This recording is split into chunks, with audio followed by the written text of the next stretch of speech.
webinar focusing on results and outcomes from our recent Connectathon event. If you want to go ahead to the agenda slide, please. Today, we're going to cover our first of all, just some logistics and basic ground rules from the webinar. We'll then give a quick introduction to Transcelerate and DDF, give a little bit of an explanation for anyone who's new about what it is we're doing and kind of some of the goals of our initiative. We'll do a quick explanation of the DDF Connectathon, a quick summary of what we did and some of the statistics. Then we'll do a Connectathon participant panel, which I'm really excited. We have some great panelists on today to explain a little bit more about the Connectathon and how people are using DDF and some of the technology. And then we'll wrap everything up at the end with some closing remarks about where we're going and what to expect next.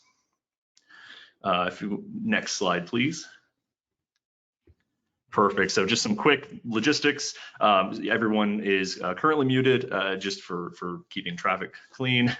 We are, if you do have any issues with or for a better experience, sorry, minimizing the taskbar on the right can help make the presentation larger if you're having any trouble seeing the screen. We do have an option to submit questions. If you have questions during the Connectathon, please feel free to submit them. We do have a pretty packed agenda, so we'll try to get to questions where we can, but understand that we may have to follow up afterwards if there's still some outstanding questions. And just a quick reminder that this webinar is being recorded and will be shared at a later date. Next slide, please. Quick ground rules just to cover. So we want to make this discussion helpful and answer as many questions as we can. Some quick ground rules or guidelines. Participation is voluntary, as is using Transcelerate's assets and tools. Responsibility for compliance with laws and regulations is owned by solution adopters, and you do not have to identify what company you work for. Some quick things that we ask you not to discuss. Please do not discuss vendors, sites, CROs, customers, or clients you are doing business with, or not doing business, and what tech products or services you are using or not using. Any issues you have with vendors, sites, CROs, tech products, or services / customers or clients. Please do not discuss your long-term development plans. Please do not discuss anything related to costs or prices. We cannot answer questions about vendors, costs of implementing Transcelerate assets / tools, or which member companies are using specific vendors, products, or any Transcelerate assets and tools. So that's just the quick ground rules for everyone. If you could follow those, we appreciate your participation there. Without further ado, I think we'll hand it over to Kelsey to discuss a little bit about our Transcelerate and DDF initiative. Thank you, Luke, and good morning, good afternoon, everyone. My name is Kelsey Jakey. I am a program director with Transcelerate, overseeing the Digital Data Flow project, and pleased to be giving a quick overview of Transcelerate and DDF today. Next slide. So first off, who is Transcelerate? Transcelerate is a nonprofit organization comprised of the top 20 or some of the top 20 global biopharmaceutical companies in the world who are really brought together to collaborate on key challenges in the industry. So we are dedicated to helping improve and advance specifically the research and development of new therapies and medicines. Next slide. So moving on to digital data flow. What is digital data flow? We envision in DDF through Transcelerate a future in which the information contained in the clinical study protocol is digitized and made available for more seamless data flow, which could enable greater automation of systems that use that data and also better analytics across the study lifecycle. As you see here on the slide today, the process to develop a clinical study protocol is incredibly iterative. It involves many sources of input. Most companies make use of protocol templates, and some are even using more sophisticated tools to help guide study design or to help author a protocol in a more digital fashion.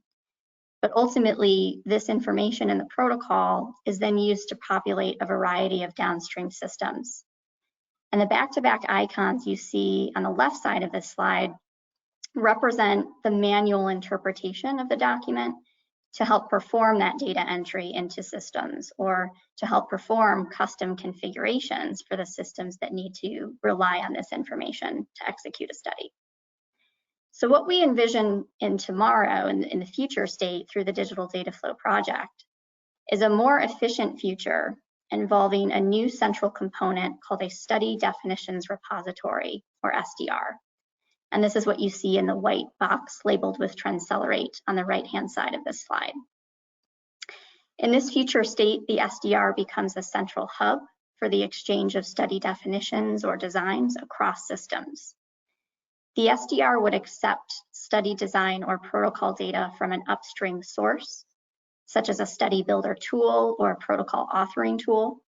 And those tools would be capable of digitizing this information into a new industry standard format developed by CDISC through the DDF project.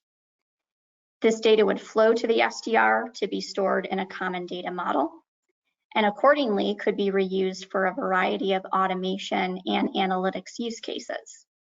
So as you can see on this slide, the downstream systems we spoke about before can start to use standard APIs or application programming interfaces to automatically pull data from the SDR.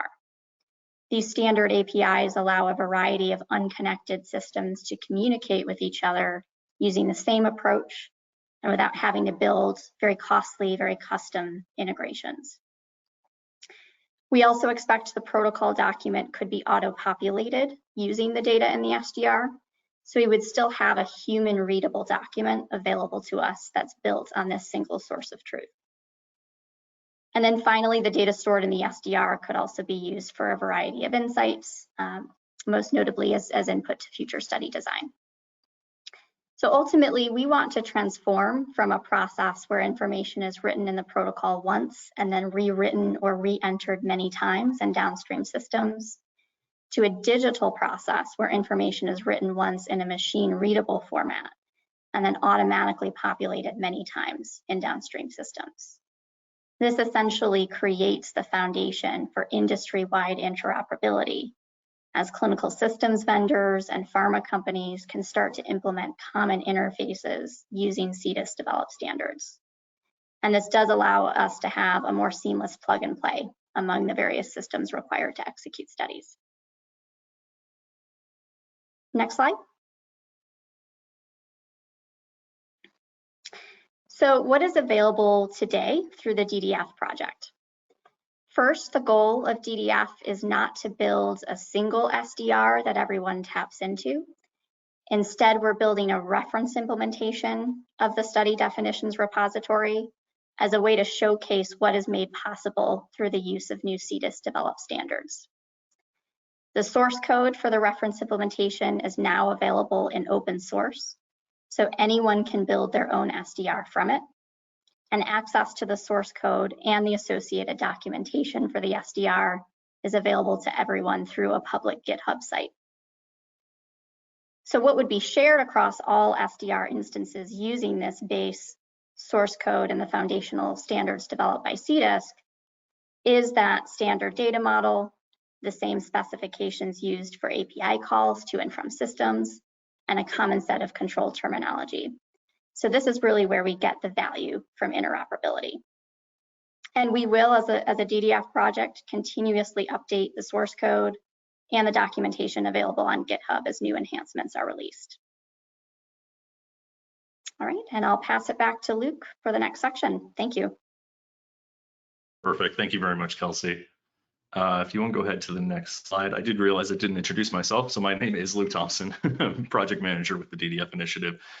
So thank you everyone for joining today. The main goal of our Connectathon, so for those who are not aware, we hosted a Connectathon from September 12th to September 30th, with the main objective being really three main parts. The first being encouraging innovation, then fostering collaboration and soliciting feedback. So innovation, we wanted to provide support and resources to teams and organizations who are exploring using DDF, the SDR, the USDM that Kelsey just mentioned. So we wanted to encourage as much innovation and kind of new thought as possible using the technology.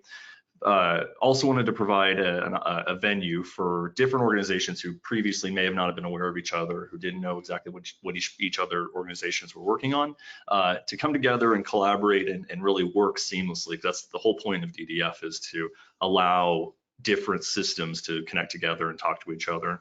The third main thing was soliciting feedback. We wanted to be able to get direct feedback from our user groups based on actual experience using the SDR and using the USDM. And what better way to do that than to actually talk to them? The idea was to really get as much feedback as we can, especially as the solution is in its early years developing and trying to grow. So trying to kind of close that loop of feedback to find out what people actually need from DDF. On the bottom there are some numbers. So 258 total participants from 123 organizations. Definitely a good turnout that we were happy to see participation was. Next slide, please. This is so the project criteria, project categories and the evaluation criteria are kind of the two ways that we ran the event. The project categories were a way of us organizing the different submissions into different topics and different kind of categories is what they are, and also guided our participants in helping them understand exactly what we were looking for from their solutions. So really quickly going through it: data interoperability, user interface / experience, analytics and reporting, supplemental data and standards, process automation, and SDR host migration. Each one of those is kind of a different area that we wanted people to be able to showcase their projects and showcase what they're working on. When it came to the evaluation criteria, that was how we were actually judging or reviewing the final submissions at the end of the event. The evaluation criteria were divided into quantitative and qualitative. So our top three there are quantitative, which is data coverage, executed integrations, and personas impacted. Those were very just cut and dry. How much of the USDM were you able to transfer? How many integrations did you perform into other systems? How many of the different defined user personas were impacted by your solution? The other three, technical implementation, solution usability, and open innovation, were qualitative, and those were left up to kind of the discussion and the judgment or the discretion of the judges. So how well technically was it executed, meaning just how elegant was it? Was it cumbersome, or was it technically complicated or overly complicated? Solution usability kind of lends to that user interface, user experience category, focusing on how user-friendly is it really. And then open innovation was meant to be a bit of an X factor. So what are you doing that we haven't thought of before? What are you doing that really is innovative and helping drive innovation in DDF in the initiative overall? That's how we evaluated our final results. If you want to go ahead to the next slide, please. Speaking of our final submissions, so we had 15 total final submissions at the end. They're all listed here, the organizations as well as the name of their project. Just before I go into anything else, I do want to say thank you for everyone who participated and who was able to submit a project. It really, I'm speaking on behalf of our 9 other judges. It was really impressive to see what everyone had been working on, and it was really motivating to show just how much variety and how much innovation we were able to see from projects, given that really they only had 3 weeks to really get in and work with the technology. So it was very impressive to see what we finally saw as outcomes from the projects. I'm not going to go into details on each one of these projects, but based on our evaluation criteria, we did have 7 distinguished entries that we were able to identify from the event. If you want to go ahead to the next slide, please. I'm happy to say that we did have one organization who demonstrated really an impressive breadth of integration and innovation with DDF and with their solution.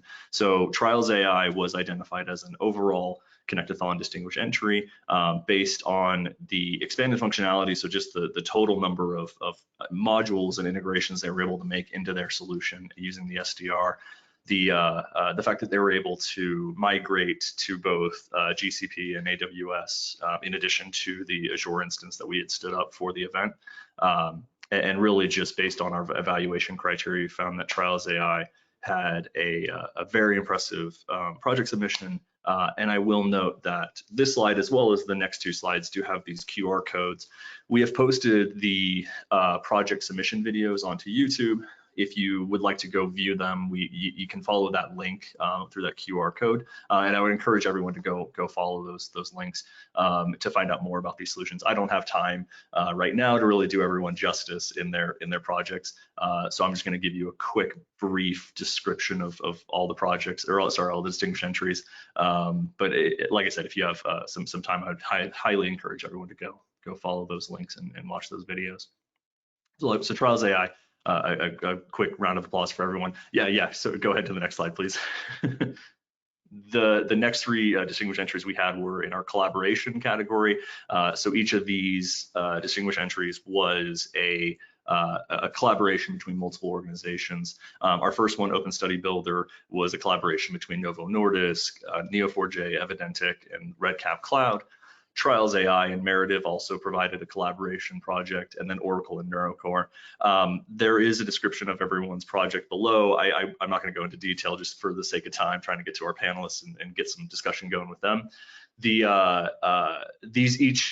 of these projects, though, was a great explanation and demonstration of really the end-to-end from the study builder through to the SOA generation. How does that happen, and all the different touch points for the different solution? How do they integrate with the SDR? But each one was done. I don't want to make them sound the same. Each one was done using different features and using different additional layers of kind of processing. Like there's some NLP in there. As well as some other like AI. So again, each of these links goes to their video, and I would highly encourage everyone to go watch them. Next slide, please. In addition to our collaboration distinguished entries, we did have three solo distinguished entries. So I wanted to highlight these. BioVeris, ZS Associates, and Deloitte were all able to offer some pretty compelling solutions, especially given that they were just a single team working very lean on this project. BioVeris demonstrated a patient screening solution where they were able to integrate the SDR into, or I should say they were able to integrate their solution through the SDR into combining with EHR data to provide patient screening and eligibility criteria, which was very impressive. It was a use case that we had never really thought of as a DDF team. ZS Associates also provided a new use case or a new area for us to explore through SOA optimization using patient burden scoring, which was, again, something that we hadn't really thought of. We had understood the use of patient burden scoring, but we had never really thought of using it as an optimization method for SOAs. And then Deloitte provided an end-to-end solution for creating, drafting the study, building the study, all the way through to form creation and SOA generation, as well as including some of those features I talked about before with like patient burden, inclusion, exclusion criteria. So very impressive for these three organizations, and I was happy to see them reach where they did. Next slide, please. We have our first polling question, so I'll give everyone a moment here to answer this question. The first polling question: which future use case are you most interested in exploring? So we have 5 of them that we've populated in the system. Casey, if you want to go ahead and launch that poll. And this is entirely voluntary as well. I'll remind everyone it's anonymous, but we are interested in hearing what everyone's kind of interested in exploring with DDF.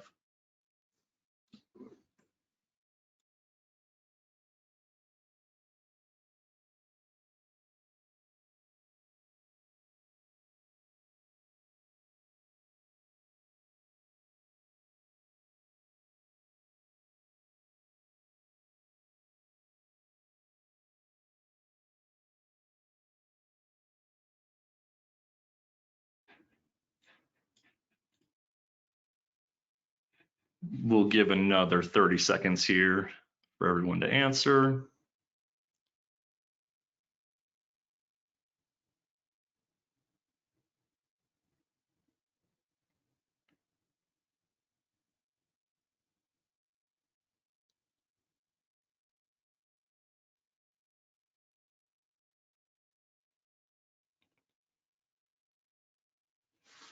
Perfect. Perfect. So yeah, it looks like so data collection setup, EDC, COA, yep. And then auto generation of human readable protocol documents. Perfect. Yeah. So those are our two use cases that we're really working with. I should say that's our major area that we're exploring right now. It is interesting to see FHIR compatibility. That is obviously one of our next use cases that we're interested in exploring as well. Integrating into FHIRs and EHRs, integrating into EHRs using FHIR, I should say. Perfect. Thank you, Casey. If you want to go ahead to the next slide. So I will introduce our panelists now. I'm really excited. We do have 5 panelists from some of our final project submissions. So if you guys want to come off mute and come on camera, we have Tom Walpole from Trials AI, Dan Newingham from BioVeris, Suman Kumar from Deloitte, Mark Williams from Indigen, and then Siddharth Shah from ZS Associates. Thank you everyone for joining us today. I do want to just quickly say that I know it's hard to carve out time these days, so we definitely appreciate it. I'm going to start off with our first question actually for Tom. So Trials AI was a collaborating vendor, and we've been working with Trials AI for a little bit now in developing the SDR and developing DDF. How did your existing familiarity with DDF affect your experience in the Connectathon, or can you explain that a little bit? Sure, and thanks for inviting me to be part of this. This is a really great panel of people here, so this is excellent. With respect to your question, the idea of digital data flow has been core to Trials AI since we set out on our mission a few years ago to bring insights via machine learning to study design. Transcelerate put a name to this idea, gave it legs in the industry, and we've been thrilled to be part of this effort, sharing our knowledge and experience and also learning from everyone involved. And so having a deep familiarity with digital data flow, which from our perspective is the idea that you can have a digitized, structured representation of a clinical study specification and use that to enable all kinds of upstream and downstream use cases that we've been talking about. Having this familiarity with digital data flow has given us a perspective of what do we want the DDF initiative to provide, as opposed to a perspective of what does the DDF initiative provide. There's a subtle difference there, but coming to the table with an open mind about what we want the DDF and SDR specifications to be opened the door for us to submit our project for the Connectathon, which has demonstrated, some kind of interesting and innovative features and functionality.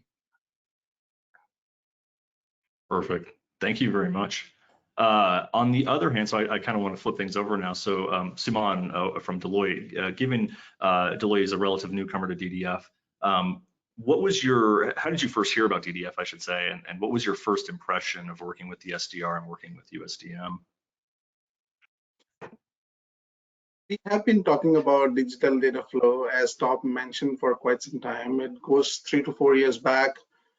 During our multiple discussions with the clients as well, we started experiencing some of the pains that sponsor organizations were facing, around how long does it take to design a study, then all the manual handoffs before you can start building the study, and then the broken chain of custody. When you talk about amendments, a lot of time amendments happens and nobody is aware of the impact of that amendment on the clinical data flow itself.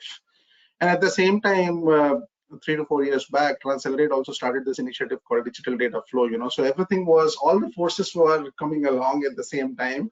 And that was a time when organizations like us, who are more passionate towards the ultimate beneficiaries of digital data flow, which are the patients, So we recognize the importance of a solution like this and made huge investments in terms of building our own version of digital data flow, which is called Cognitive Spark for Clinical Development.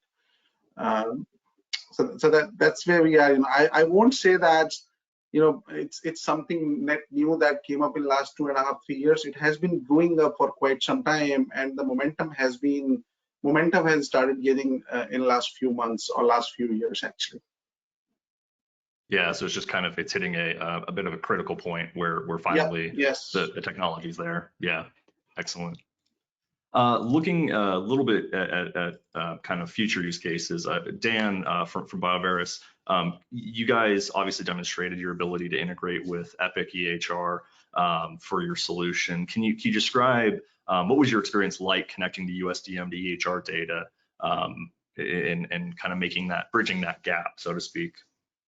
Yeah, absolutely. So thanks, Luke. So, I mean, in simple terms, right, I would say our experience was highly collaborative from both a standards perspective. And I'll talk about it from kind of two angles. The first is data access, which is just about basic authentication and data querying, right? So how do you get your hands on the data so that you can start doing interesting stuff with it? And the nice thing is, so both DDF and FHIR, which we use for the EHR, are both kind of modern REST APIs. So there's a lot of similarities in how to do this, which is a good thing, right? It makes the developer experience a lot easier, and it just helps them be productive a lot faster. The second element I'll talk about is data analysis. So this is about generating insights and driving decisions once you have your hands on the data. I'll say one of the challenges that we had was figuring out what to do when the standard data model doesn't have all the data elements that you need for your use case, which I think is a common challenge for a lot of people. So we had this challenge initially with USDM, but in the end, it actually ended up not being a problem at all. We were lucky enough to get some excellent help from one of the DDF data modelers. She showed us how the USDM could be really flexible in a way that we hadn't considered. And it ended up working out perfectly for us at the end. And I think that kind of generally sums up our experience with these two standards. We had plenty of community support, really had a lot of smart people there kind of ready to help us, which I think is exactly what you want, right, when working with these kind of standards. Absolutely, yeah, and it's really reassuring just for me working on the DDF team to see the EHR and the ECPT, some of these other existing standards, being able to integrate with them. It shows us that interoperability really is possible, and it really is we designed it right. It's always good when you get something right. Along the same lines, actually, I'd like to move over to Siddharth from ZS. Can you talk a little bit more about your experience in mapping the USDM to the ECPT and kind of explain what that process was like, and if there was any, what were the biggest areas of either gaps or synchronization between the two? I know that was like 3 questions in one, but feel free to parse that out. Sure. Thanks, Luke and Transilrate, for the opportunity. We certainly enjoyed this and learned a lot. Many of these things were in paper, and this got a chance for us to be more hands-on and learn from it. So the question in particular about the alignment between USDM and ECPT as a sort of out-of-the-box version of USDM, the version released in April, and ECPT version 9 templates, we found 50 USDM variables that map one-on-one with ECPT, which is amazing. And this includes more of the core elements, the mandatory elements like protocol details and history and design interventions. The rest of the variables are either unfamiliar to ECPT, and many of them have one-to-many relationship. So it is a close match, but there are a few things to watch out for in terms of the alignment between both of them. So the first impression is it's close. It is not too far out, and it can be easily achieved. Then the second one was what's sort of the biggest areas of improvement. And I think the immediate opportunity is to customize ECPT based on the USDM control terminologies. So where there is an overlap one-to-one, the control terminologies may be different, but that's like low-hanging fruit. It can be relatively easily achieved and get it closer to USDM. And an area of opportunity to me is this automated mapping. So for this 15 USDM variables where we have this confidence of one-to-one mapping, some sort of an XML or Python code can be written that can do that conversion pretty easily, and at least partially automate this for the storage in SDR. And hence, for all those that there's a word-based protocol authoring solution, it's easy to go to ECPT-based package, if you will. And then from that point onwards, it's easier to get to USDM and the DDF model overall, and more incremental value-added fashion. Back to you, Luke. Perfect. Yeah, thank you very much.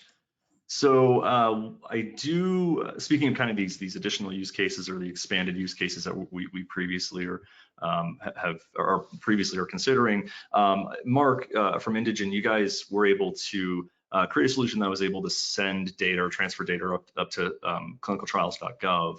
Can you talk a little bit about what led you to choosing that use case, and then what are some future use cases you're considering for your next steps?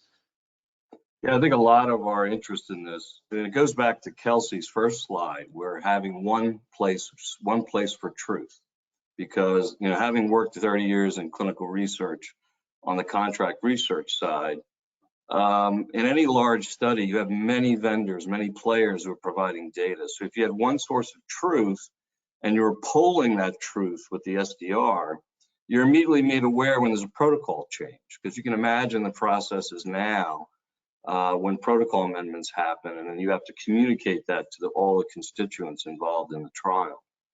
And our role, as a service we're doing now, we serve a lot of companies in helping them file clinical trial disclosures to public registries, such as clinicaltrials.gov. So this is a current challenge we have doing this for a number of companies. So we were looking to see, could we use the DDF and the SDR and you map that directly to the specifications for clinical trial registry disclosures, like clinicaltrials.gov, and there are others. We found that we got about 55% coverage of the current DDF specification that aligns with the specification for clinicaltrials.gov. The advantage of that is, rather than taking a PDF protocol and then breaking it down into its constituents each time, mapping it to those at CTGov in a more manual process, this can easily accelerate that and also make it much easier to update for protocol amendments. But that's just a low-hanging, fruit use case. Eventually, when we see a lot of people adopting not only DDF but the SDR specification, the implementation specification, theoretically you could have much faster collaboration across organizations, sharing protocol designs, allowing them to help author. So for the collaboration point of view, I see the SDR future as being very bright. Perfect. Thank you. Thank you very much, Mark. One question I have, this was originally actually for Siddharth and ZS Associates, but I'm interested to hear what some of the other panelists have to say. So I know patient burden scoring was a common aspect or a common feature of a couple different project submissions.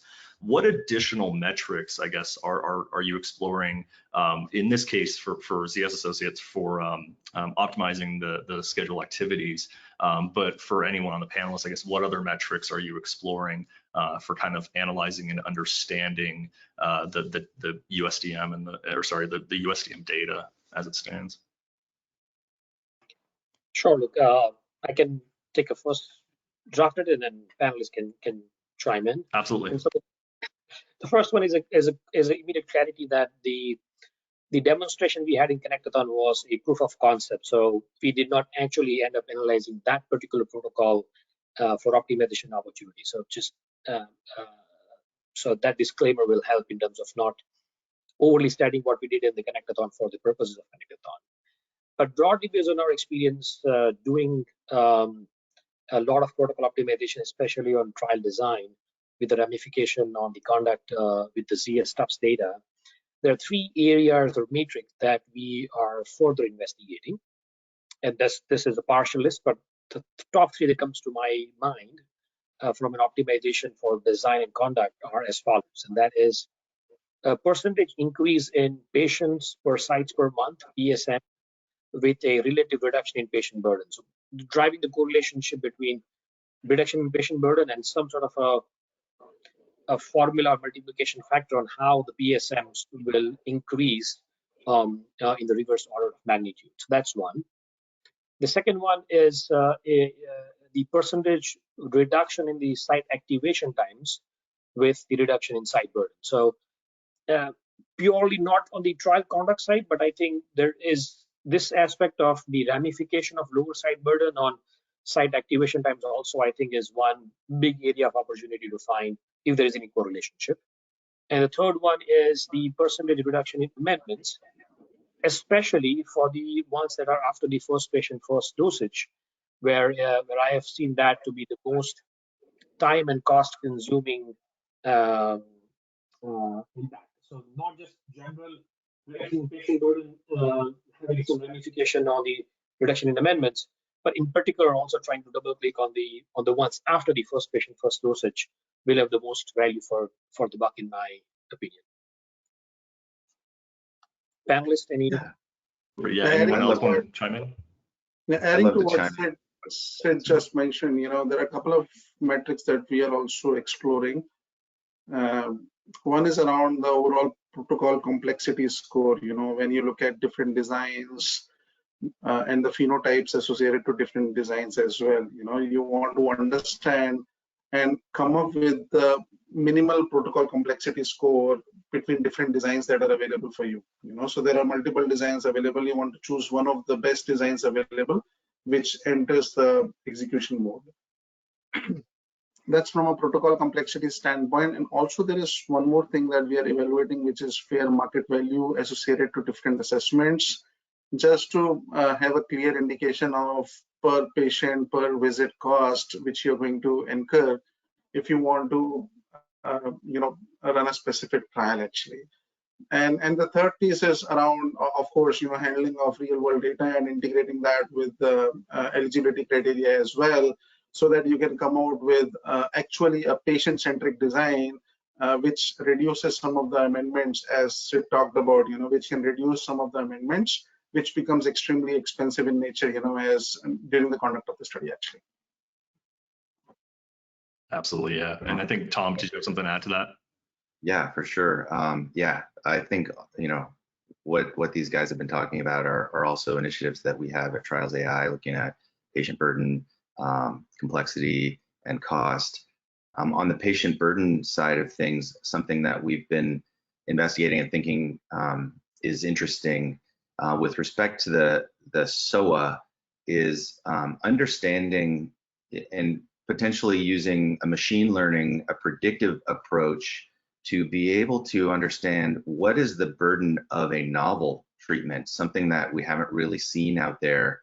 What can we derive about a novel treatment, or maybe it's a novel procedure, something like that, based on the context that procedure or treatment is applied in, and having the USDM kind of as a definition of what that context should be, what phase, what is our drug class, what is our indication, all of these kind of contextual items that kind of give us information about something that we don't currently know about, which is what the clinical trial is investigating, and looking at ways to kind of model out and predict what might the burden actually be of this thing that we actually haven't really even tried out yet.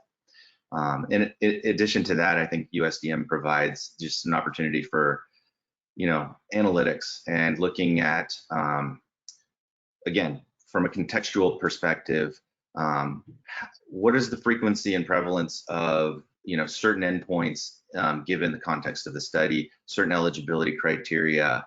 Can we kind of derive some standards from a purely analytical point of view and say, hey, most studies that look like yours tend to have these criteria. You want to make sure you've got that, or maybe here's kind of an area where there's a lot of amendments associated with this particular feature of a design, and pay special attention to that. So I think those are all opportunities for the USDM.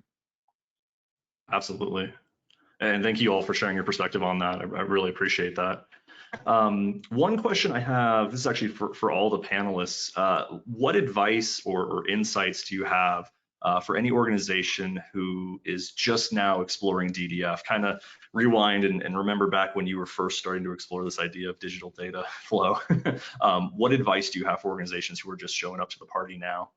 And that's open for anyone. I can kick us off here, guys. So, I mean, I think it's pretty simple. I think don't be afraid to start small. You know, there's a lot of data elements in the USDM. We ended up finding a lot of value by focusing on half a dozen of them. And it ended up making kind of adoption and engineering and everything just a lot simpler. That's the biggest takeaway, I think, from my team. I can go next and echo what Dan is saying. In my interaction with multiple pharma, while there is one or two DDF initiatives, there are a lot of related initiatives, and we found in one case a total of 23 related initiatives combined together. And so in my sort of experience, it's a three-step process, which would be think big, start small, and then scale faster. And so what that would do is at least have this end-to-end sort of a DDF vision framework, some sort of a Lego framework, where, well, the 2 initiatives or 23 initiatives are all seen in one sort of a plate together. And multiple capabilities group in typical sponsor companies would either be competing or they would not know how each of these are related. So some sort of a Lego framework, thinking big, will help to see how all of these are related to each other. And then start small through the DDF build up and accelerators and assets that Transil has released, do quick POCs and get more mindshare when get a niche product vendor to help you out with this. And then once those capabilities, a few of them are proof of concept working, then rapidly scale that to more value-added capability, and then add certain other POCs into the pipeline. So deliver incremental value and scale faster, versus doing a lot of POCs and never having to find that 1 or 2 or 3 capabilities that can scale and deliver value. I agree with Siddharth. I'd say think big, but start small. And your success at doing something small will show you where you go in the vision with regard to the DDF and the SDR. That's how that was our approach at Indegene, and that will be our approach. Yep.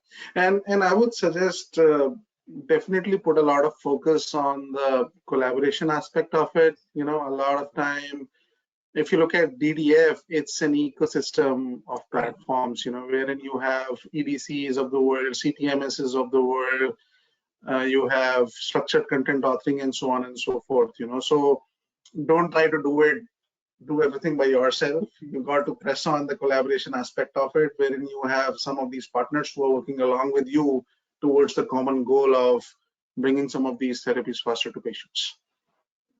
Yeah, and I would just add to that, take action, get involved, reach out to people who are involved, download the GitHub repo, take a look at the code, the documentation. Yeah, that's a great. I love that common element of start small, scale fast. I think that's one of our big reasons why we decided to go with an open source solution on this, or open source platform. We wanted to remove as many obstacles and remove as many hurdles as possible to getting this into people's hands. That's really it's good to see that is paying off, and that it's being seen in the community. I do have one question here actually from the audience. We'll go ahead and ask this. This is from Abhishek. Any thoughts on checking whether the protocol written is fit for purpose from a patient compliance perspective? And that's for anyone who wants to answer.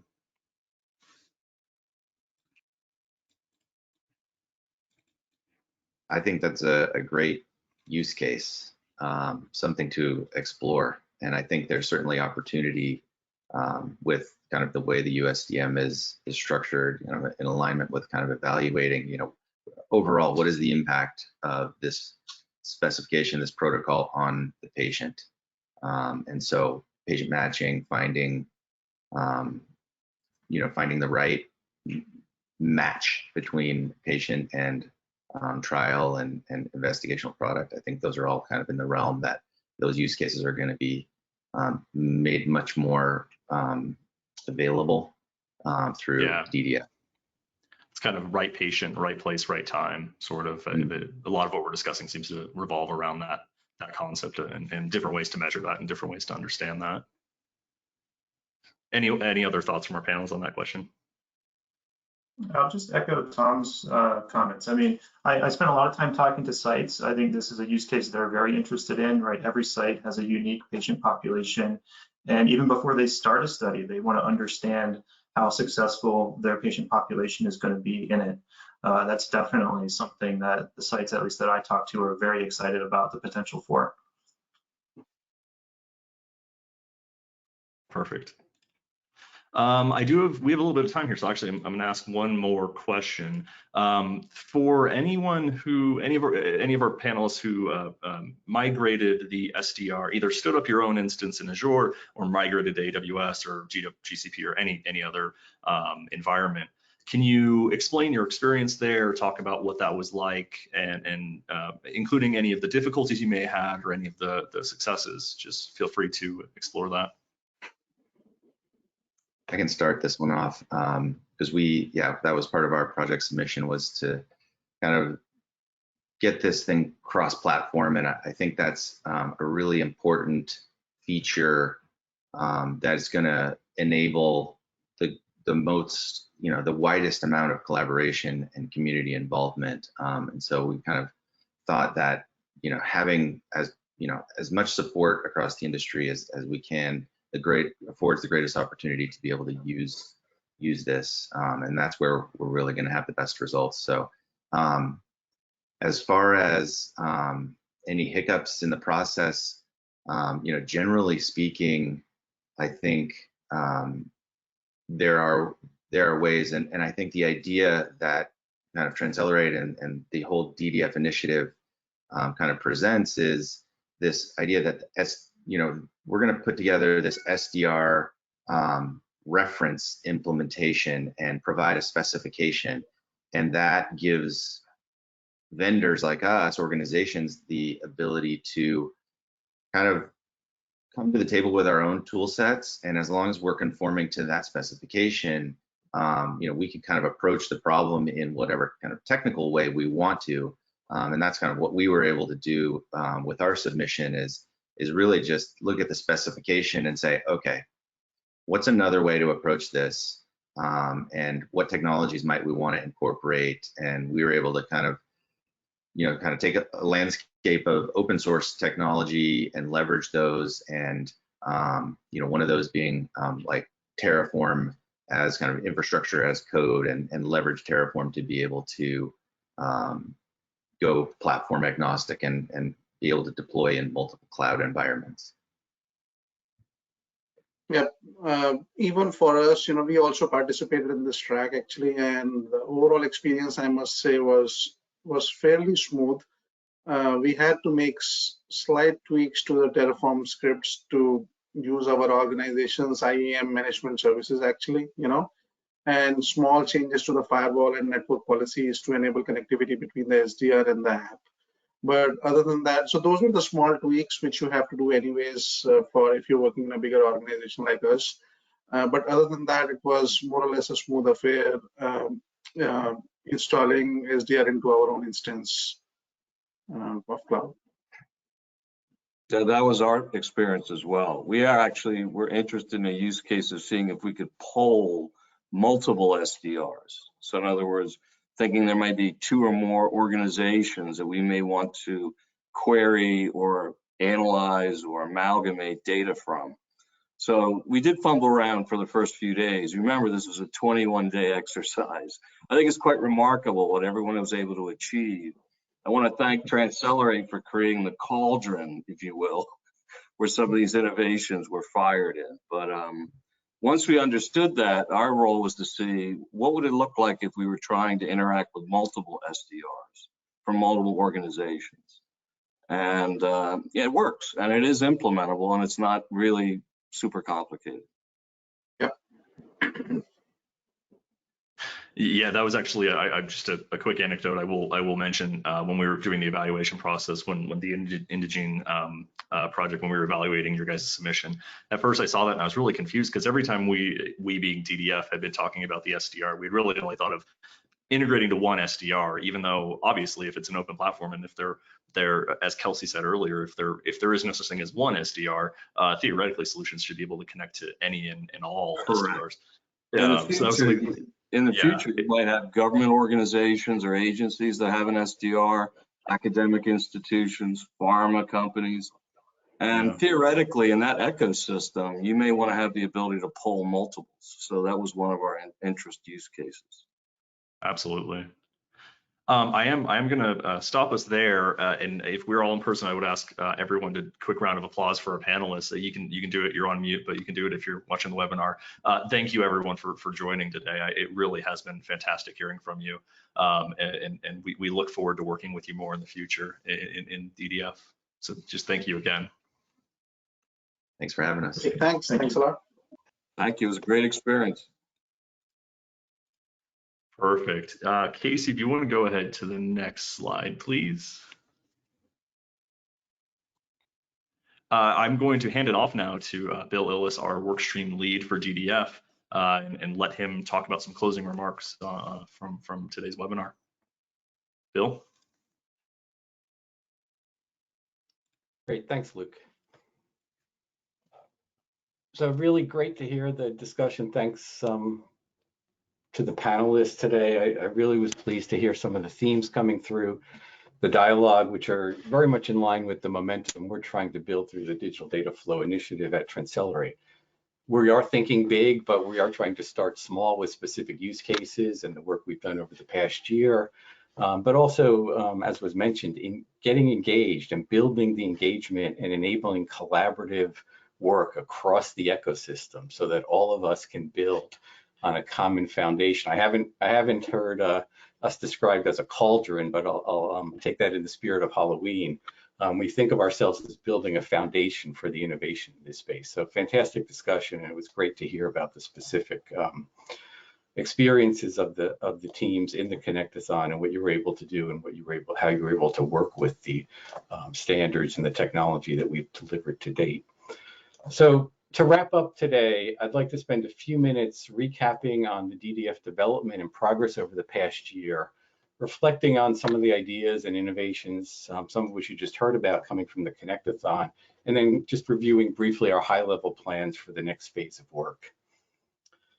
So Kelsey spoke about our mission at the top of the webinar, so I won't repeat that information. I know many of you have been joining and starting to follow our progress over the course of the past year.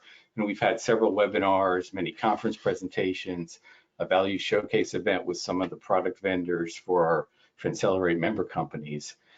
So a little over a year ago, we kicked off the development of the data model, the unified study definitions model, and its implementation with the Exchange APIs in the study definitions repository with our partners, CDISC, Accenture, and Microsoft. Following that, while the agile methodology development sprints were running, we started to build the collaboration model with clinical system connecting vendors, a couple of whom are participating here today, and there's some others that we've been working with closely over the course of the last year. These are some of the developers of systems that either produce or consume protocol-related data. We've signed up 8 product vendors over the intervening months last year, and very grateful to those companies for being some of the first in and supporting our ideas and giving us valuable input and advice during the development of our MVP release and continuing through the Connectathon. And we're now looking forward, and the Connectathon was really the spark for this, to expanding that collaboration, to broadening it, involving more stakeholders, more participants, and building this out for the whole industry. This led us to our Q2 minimum viable product release of the SDR and the public review of the draft unified study definitions model. This also corresponded with the opening of our GitHub repository and its availability of the SDR and associated assets under the open source license, the Apache 2 license that we selected. Then in Q3, the USDM version 1 was made available, incorporating changes from the public review process. And shortly after that, we had a second release of the SDR, the .5 release, which updated the data model and implemented some technical fixes. All of this work set us up then to sponsor the Connectathon, which we held in mid-September, which you heard about today. And the interest we've seen from that broad group of stakeholders, plus the deep engagement from some of the folks on the panel and some of the other participants who were able to run through the 3-week event and submit a project, to me is great evidence that the time is right for this type of standard-based, collaborative, industry-wide collaboration and solution so that we can really improve the cross-organization interoperability and streamline the clinical study processes across our work in drug development. I also wanted to mention just quickly our DDF principles. You see them on the bottom right of this slide: open source, vendor agnostic, agile development, and alignment to standards. A year ago, these were nice words on slides, but over the past 12 months have become elements of our work that we really live and breathe, and which continue to both, I would say, challenge us in a lot of ways and also guide our work. I've already mentioned some of the aspects related to standards, agile development, and open source.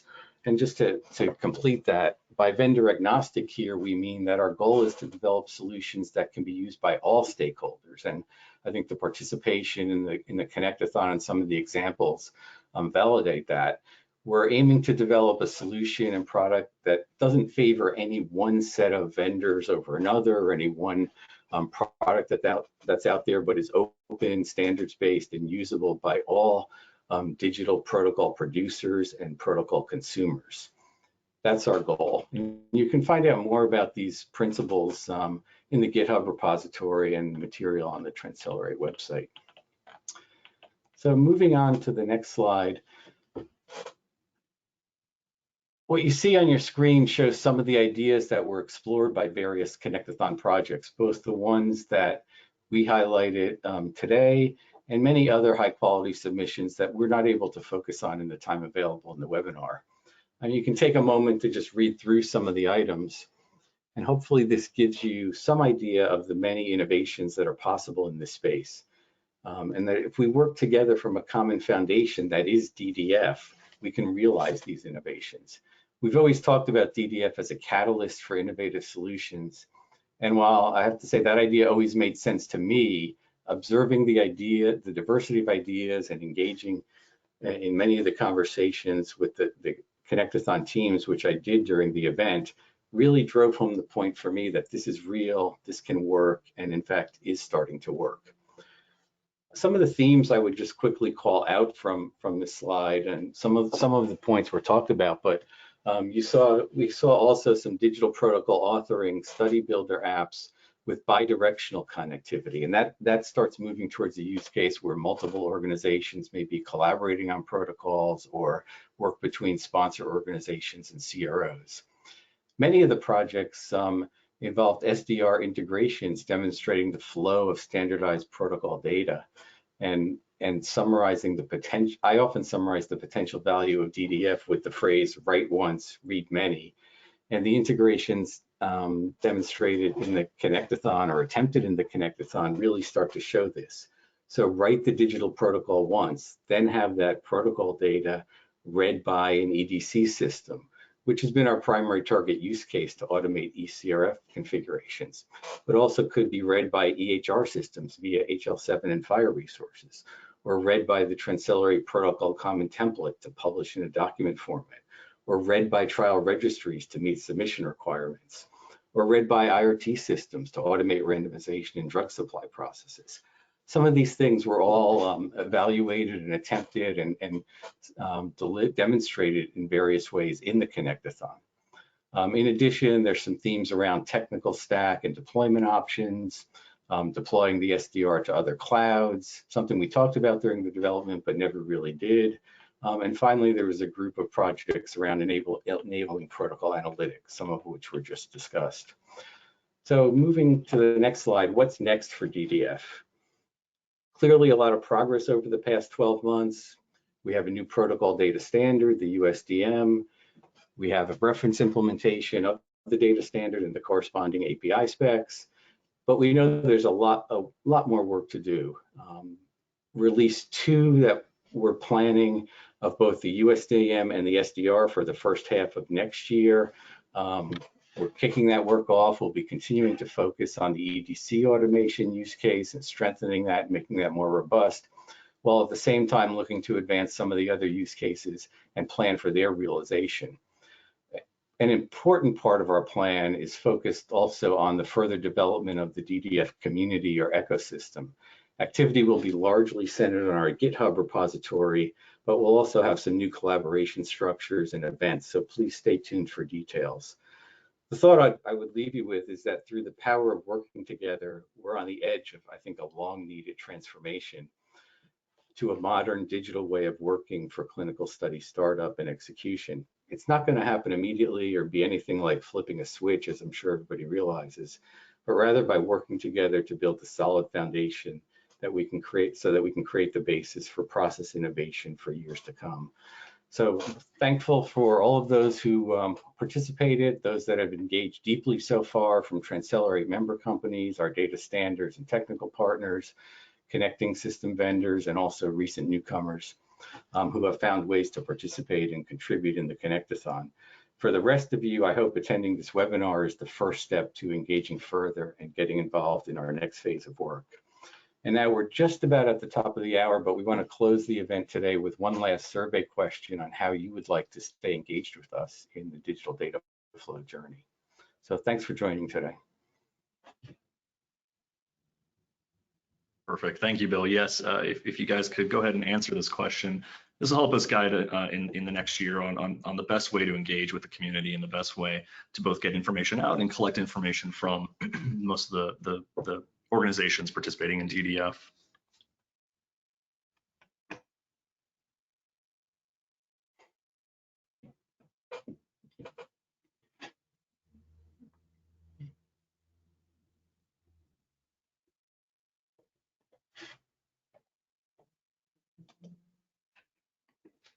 Give it a couple more seconds here. It looks like webinars are really the primary one, which is a good sign considering we're on a webinar now. So it's good to hear that we're reaching everyone where they're best. Also looks like email communications and GitHub. So good. Those are all three main channels that we're interested in pursuing. We're also looking at conferences as well and some in-person events. So we'll make sure that we have that information distributed when it becomes available. Perfect. And I just want to leave us on this slide here. This is a QR code that will link you to the GitHub repository. So you'll find more information about DDF there, and we're working to keep that live, keep that updated as development continues. With that, I will say thank you everyone for participating today on the webinar. We look forward to what 2023 brings. We know that 2022 has been a fantastic year, and there's been a lot of development and a lot of progress, and we just can't wait to see what happens next year. So stay tuned with us. Thanks again. Bye, everyone.